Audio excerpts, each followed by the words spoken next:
This one has been just pissing me off. I was reading a book a couple days ago, and I don't remember the word for it, but it was the book was called Influence, and it was this word that I'll paraphrase. People that sell courses or people that sell education programs or sell anything are fully aware that the people inside of the program aren't going to do any of the work.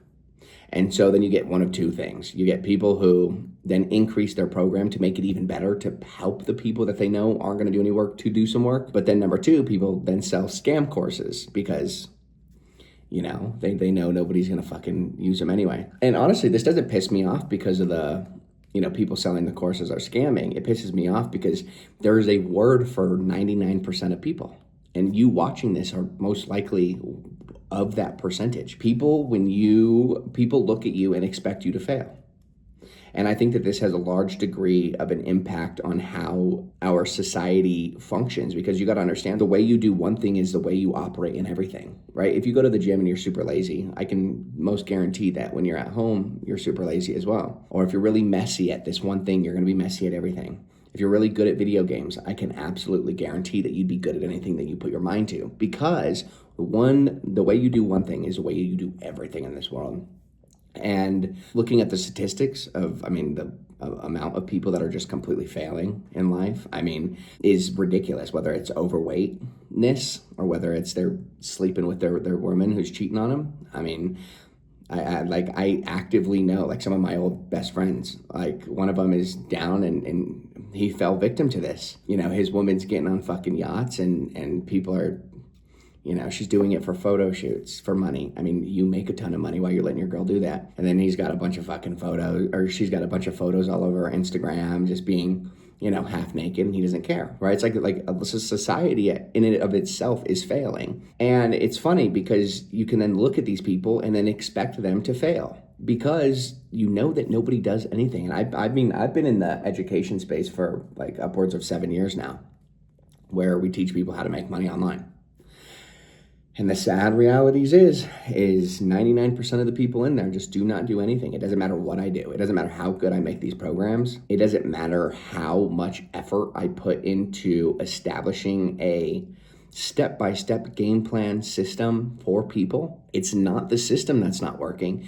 It's them that's not working. And it's ridiculous to me that there's a word for 99% of people, because they don't do anything. And there's no plan on them ever doing anything. And they get these really like weird, like motivational bumps in the road where they're like, oh, I'm ready to just crack out and lock in and dial in. And they get a text message from their girl, and then they're off, and then they're, you know what I mean? Like my girl comes in here every day, probably 5-6 times a day. Get out, get out, get out. It's the only thing I tell her. I'm not trying to hang out with you right now. I'm working, right? There's a level of discipline that you need to proactively adopt if you want to hit a certain degree of success. I'm not telling you need to work 20 hours a day. I'm telling you need to work at least 1 to 4 hours a day. True deep work, true effort on whatever it is that you're trying to achieve, and you'll get there. Whether it's physical, whether it's mentally, whether it's spiritually, whether it's financially, it doesn't matter. You need that 1 to 4 hours every single day where you're dedicated to that craft. No phone, no social media, no friends. You're just simply doing the thing that you need to do. But the problem is with social media, you got to understand that all of these social media platforms,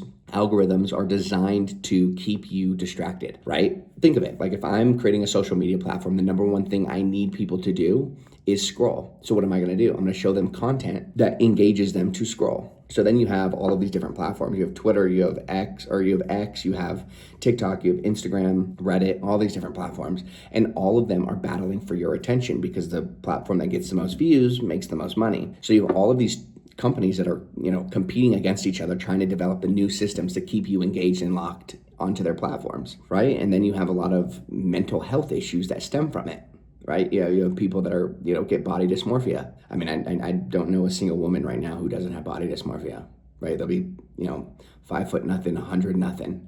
And they still think they're fat because social media, right? And so like when you're constantly depressed all the time, it's really hard to get up and just work. And then it requires a level of discipline, but you've never learned about discipline because social media isn't showing you what discipline is. Social media is keeping you away from discipline. But what's even funnier is then social media, you know, once you start getting on that entrepreneurial side of TikTok and Instagram, you start seeing all these David Goggin videos, Andrew Tate videos.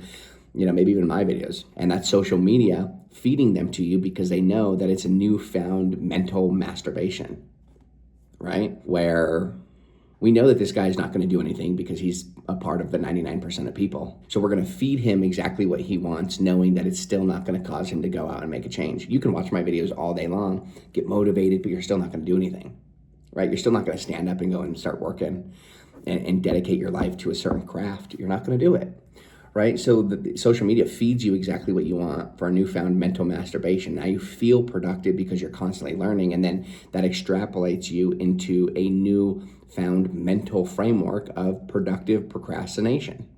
It's you feel productive because you're constantly learning, right? So you're like, okay, I'm doing this is for the betterment of myself. I'm learning new things.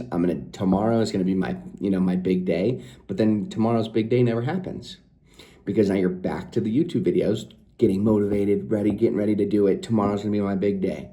Every day, it's this newfound productivity spike, hit of adrenaline, where tomorrow is going to be your big day. Actually, and you don't understand, like, I have that feeling too. Like, when I'm laying in bed, I have this massive spike of energy and motivation. I'm like, I'm ready for tomorrow. And then I wake up at 5 a.m. and I'm like, I don't want to do this. So then it's discipline. And what is discipline? Discipline is doing something that you need to do regardless of the way you feel. And so the only way to counteract this, if I woke up in the morning and I didn't want to do anything and I didn't have anything to do, I wouldn't do anything, right? So there's a book called Plan Tomorrow Today, something like that.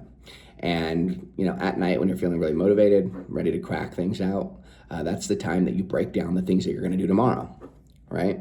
So the reason why is because when you wake up in the morning the next day and you no longer feel motivated, you have a list of things that you still have to do regardless of how you feel. Opposed to waking up in the morning with nothing to do, and then you're not in the motivational state to have that creative fluids in your brain where you're thinking of all the things that you need to do, right? It's harder to think when you don't want to do something. It's very much difficult. Like when I wake up in the morning, I can't think of what I want to do. But when night comes around, I'm like, okay, I need this new calendar. I'm going to set up this new landing page, all of this stuff. And so I write all these things down. So by the time I wake up in the morning, I'm like, okay, I don't want to do it, but I remember last night telling myself how excited I was to do it.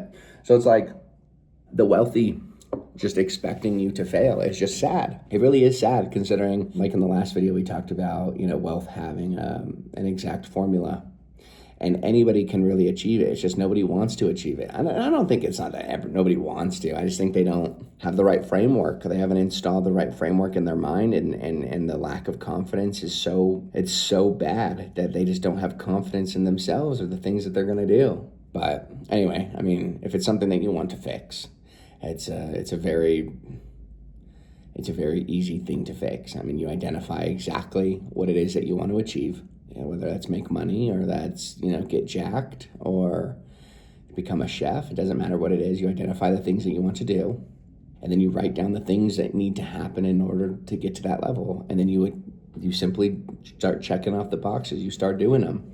And then as you do things, newfound things are going to come up, and then you have to do those as well. There's no easy route. Honestly, all of it's easy. Making $10,000 a month is easy, but there's no easy route. You know what I mean? Regardless, you still have to do the work. Even if the work is do this, this, and this, and then you equal this, that's easy. But I can't just snap my fingers and boom, you have 10,000. You still have to do the work in order to get there. And nobody's in charge of your life more than you are. But it's just sad to see that, when I was reading that book last night, I was like, wow, it's a known thing. I always thought it was weird that none of my students did anything. But then I read the book and I was like, it's a common thing. Everybody knows that these kids aren't going to do anything. So sad, so incredibly sad, especially somebody like me who's dedicated 7 years of my life to teaching. Now, it doesn't mean that everybody's failed, right? It means a lot of them have, but I also have a lot of students that have done really well and propelled. Making $30,000 to $100,000 a month. Some went off to be, Airbnb, really successful Airbnb, arbitrage people or whatever. So there's been a lot of levels of success. It's just ridiculous. Just knowing how brainwashed so many of these people are that you can give them a title. They ain't gonna do anything. All right, I'll quit ranting. I'll see you guys in the next video.